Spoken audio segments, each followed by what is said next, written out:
Ce journal vous est offert par DACO SARL, société d'expertise comptable et de fiscalité.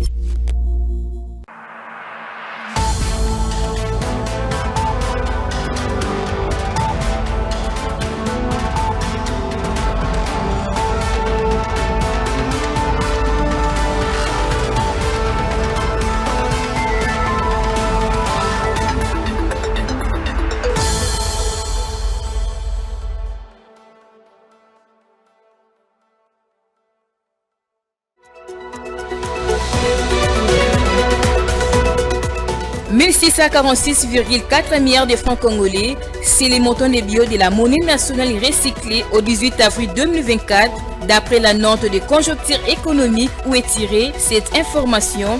La banque d'émission a procédé à la même période à la destruction de 186,9 milliards de francs congolais irrécupérables. Vous aurez les plus amples détails dans ce journal. À quelques jours du moratoire accordé aux assujettis pour se conformer à l'obligation fiscale, le directeur général de la Direction générale de recettes de Kinshasa, Michel Moussaka Mayelenkai, a réuni les professionnels de médias à qui il a rappelé entre autres les conséquences qui découlent du non-respect de cette mesure imposable à tous.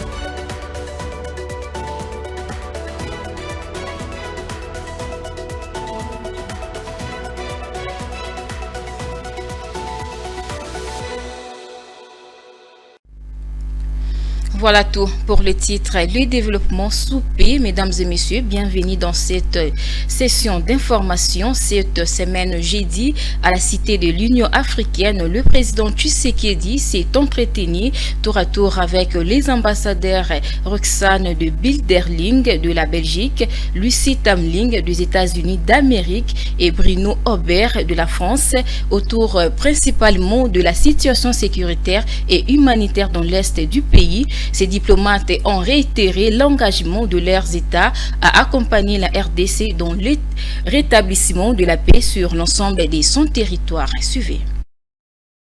Le chef de l'État congolais a échangé avec Roxane de Bilderling sur notamment les questions sécuritaires dans la partie est de la République démocratique du Congo. La diplomate belge a affirmé avoir été à Goma, dans le nord Kivu, il y a peu, avant de se rendre à Bunia, en Ituri.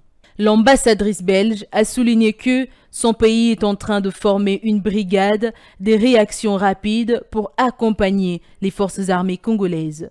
Pour sa part, Lucie Tamlin des USA a dit avoir réitéré l'engagement de travailler étroitement avec le prochain gouvernement congolais dans le but de renforcer notamment la collaboration dans plusieurs domaines et apporter leur soutien pour une solution pacifique dans la situation sécuritaire dans l'Est. Le dernier à avoir été reçu, Bruno Aubert, a affirmé que le point a été fait sur les principaux dossiers de coopération engagés depuis la visite du président Emmanuel Macron l'année dernière à Kinshasa. D'autres points en rapport avec le prochain déplacement du président Tshisekedi à Paris ont été abordés. Après ces audiences accordées, Félix Tshisekedi s'est rendu le vendredi sous une pluie battante à Dar es Salaam, où il a pris part au Uhuru Stadium aux côtés d'autres chefs d'État et de gouvernement à la célébration de la 60e anniversaire de la République unie de Tanzanie. Il faut souligner que les déplacements du président de la République vont dans le cadre du bon voisinage et du renforcement de coopération entre les deux pays voisins.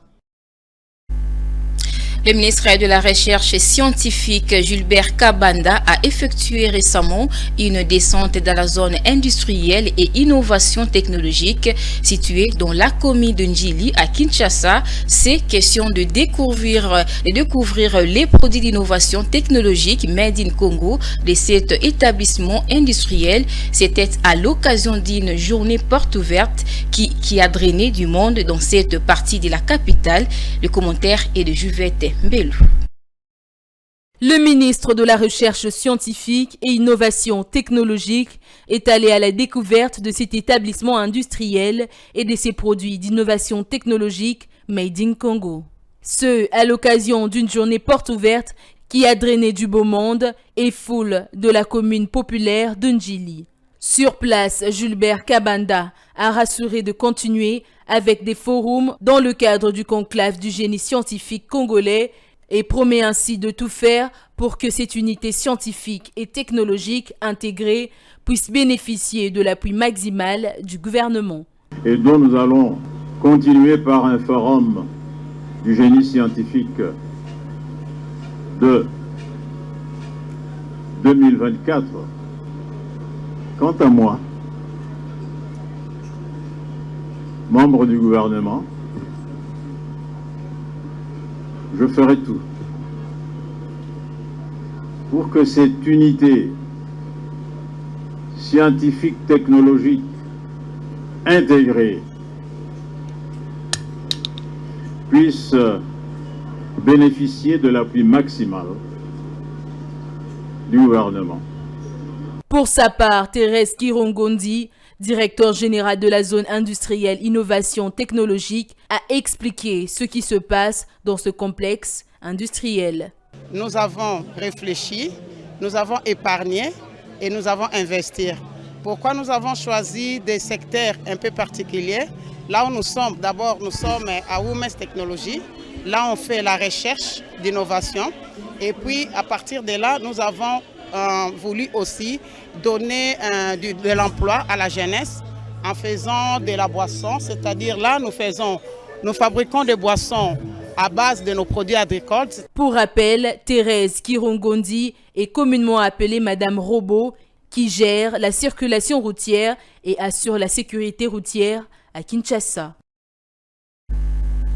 C'est un grand pas vers l'acquisition de 8 bateaux de pêche commandés. Le lettre de mer autorisant l'acheminement de ces engins vers la RDC ont été remises dans la soirée du 24 avril. C'est le ministre du Transport Marc Ekila qui a confié ces documents à son collègue de pêche et élevage Adrien Boukeli. Images et commentaires. La République démocratique du Congo est sur sa voie de relancer son secteur de pêche. Pour cela, les résultats des efforts fournis ces dernières années sont en passe de devenir palpables. C'est dans cette optique que le ministre de Transport, Marc Ekila, et celui de Pêche et Élevage, Adrien Boukeli, ont eu une entrevue axée principalement sur la remise des lettres de mer.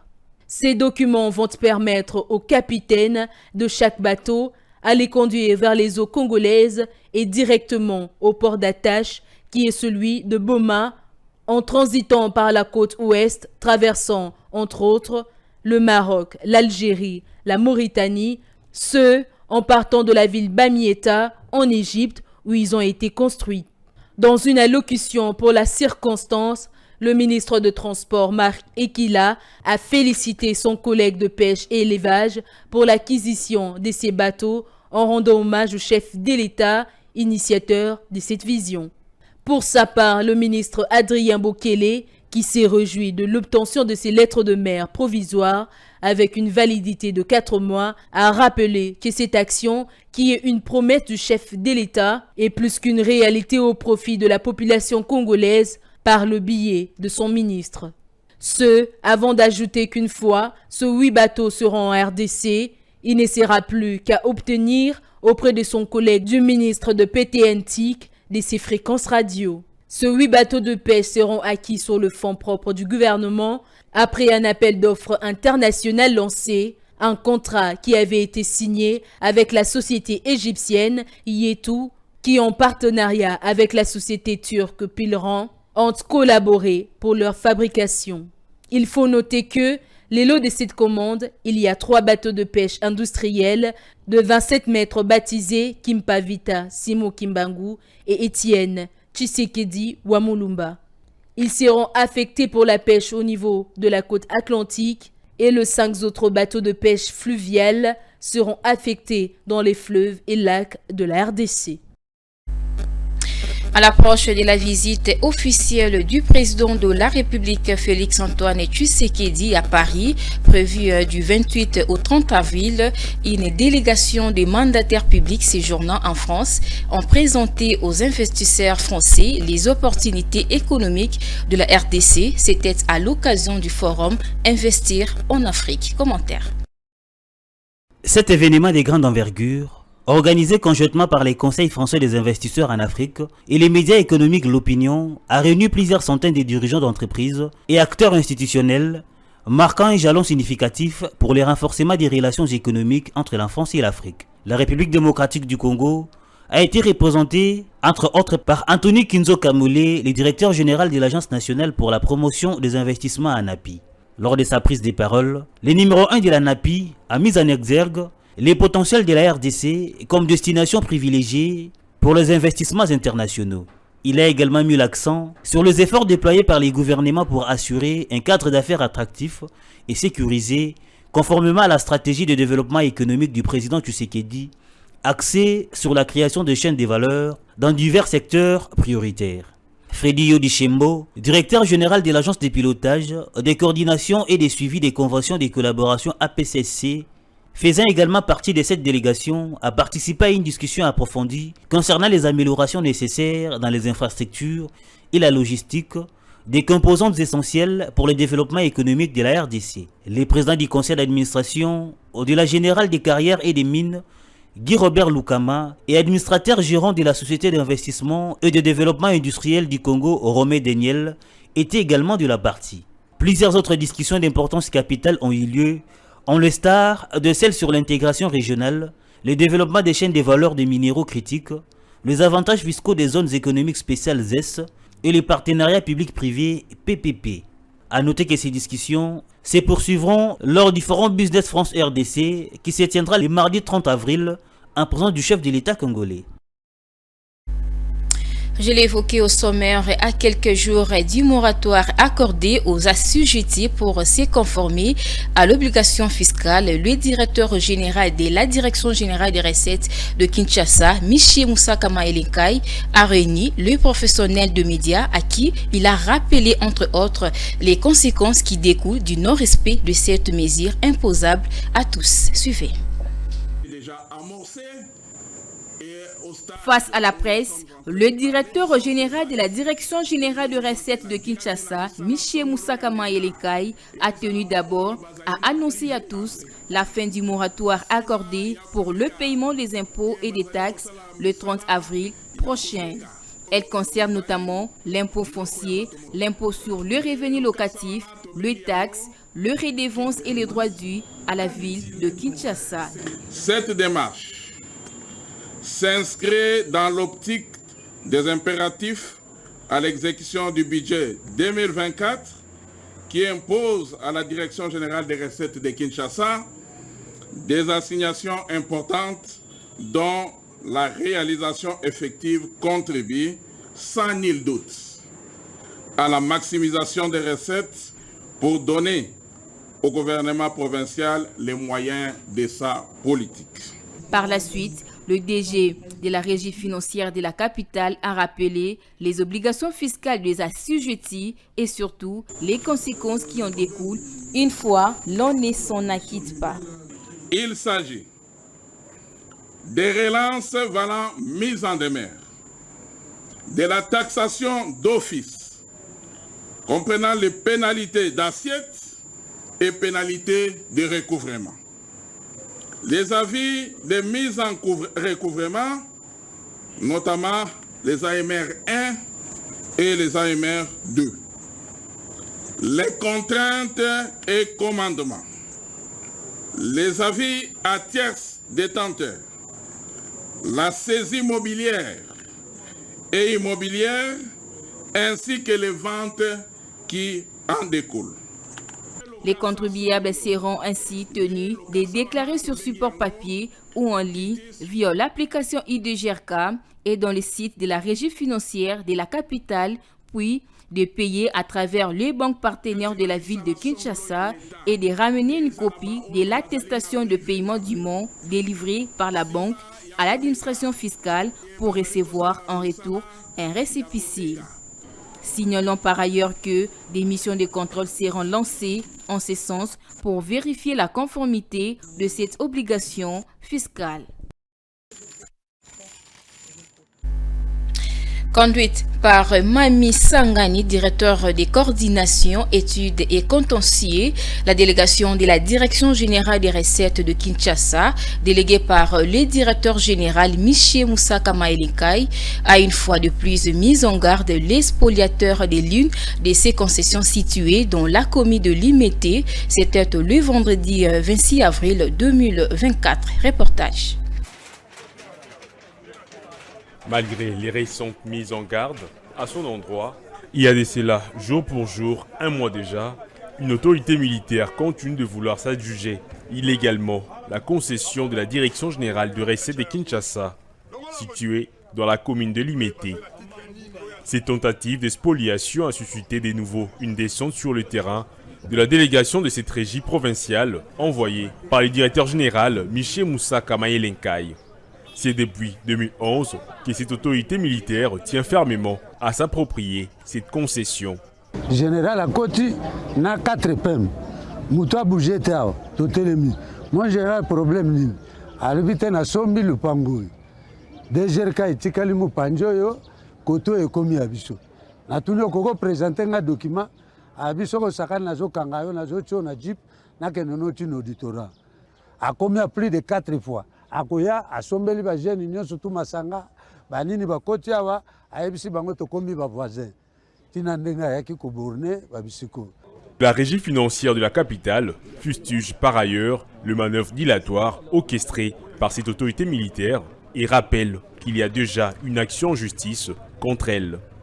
En ce moment, ce que nous pouvons dire en tant que DGRK, c'est de porter plainte. Nous avons déjà porté plainte. Et si ce fameux général pense qu'il a des droits sur cette propriété, nous allons les exhiber au tribunal. A noter que, dans une mise au point faite devant la presse, le directeur général de la DGRK a confirmé que la concession située dans la commune de Limete appartient bel et bien à la régie financière de la capitale. Le numéro 1 de la DGRK a par la même occasion dénoncé ces actes de spoliation et a souligné que la DGRK ne perdra même pas un centimètre du terrain qui lui appartient. Il faudra signaler que la DGRK a tous les documents nécessaires concernant cette parcelle mise en valeur qui est répertoriée comme étant un bien appartenant à la régie financière de Kinshasa. Sachez également que le franc congolais a enregistré une légère appréciation au parallèle, tandis qu'à l'indicatif, il s'est affiché en légère dépréciation au 19 avril. C'est selon la note de conjoncture économique publiée par la Banque centrale du Congo. Le même document renseigne également à la période sous-revue de la décélération de l'inflation hebdomadaire à la suite du recul observé au niveau de la variation de prix de la plupart des postes de consommation. Les détails supplémentaires dans ce commentaire de Igor Biwaka.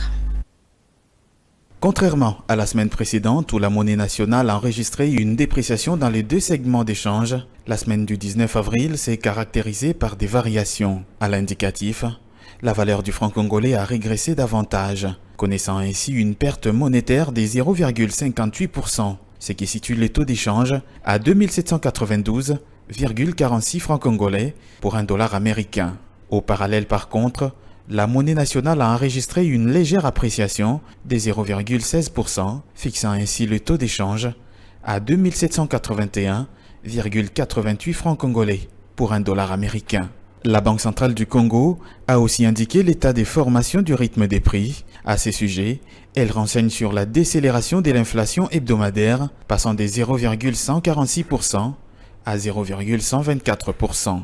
Selon la BCC, cette situation est attribuable notamment au recul observé au niveau de la variation des indices de la majorité des postes de consommation. Cependant, l'indice des produits alimentaires ne s'est pas amélioré. Je l'ai également évoqué dans les sommaires de ces journaux, 1646,4 milliards de francs congolais, c'est le montant de billets de la monnaie nationale recyclée au 18 avril 2024.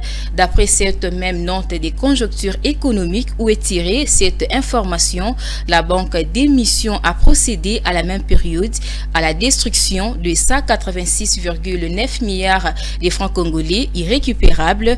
Pour ce qui est des avoirs des banques commerciales, la BCC note une hausse hebdomadaire de 169,1 milliards de francs congolais. Plus de détails dans cet élément.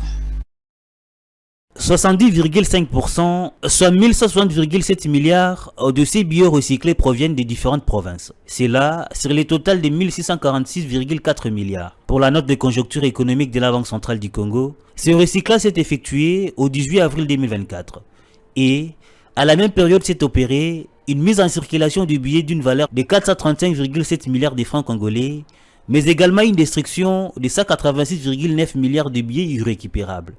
Par ailleurs, au 19 avril, la note mentionne que les avoirs des banques commerciales en monnaie nationale se sont affichés à la hausse avec une valeur monétaire de 169,1 milliards pour s'établir à 2982 milliards de francs congolais.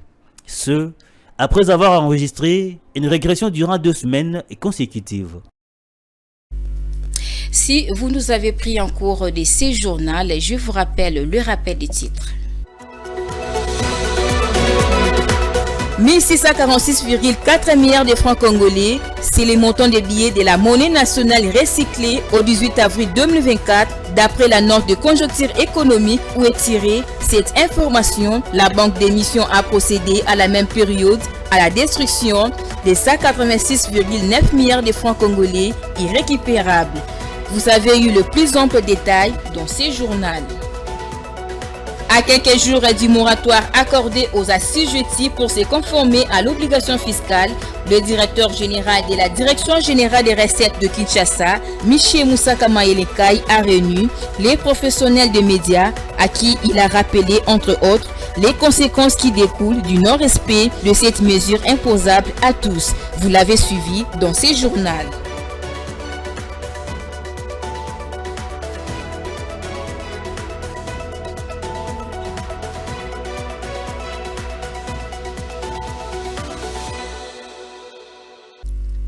C'est tout pour cette session d'information. Merci à vous de l'avoir suivi.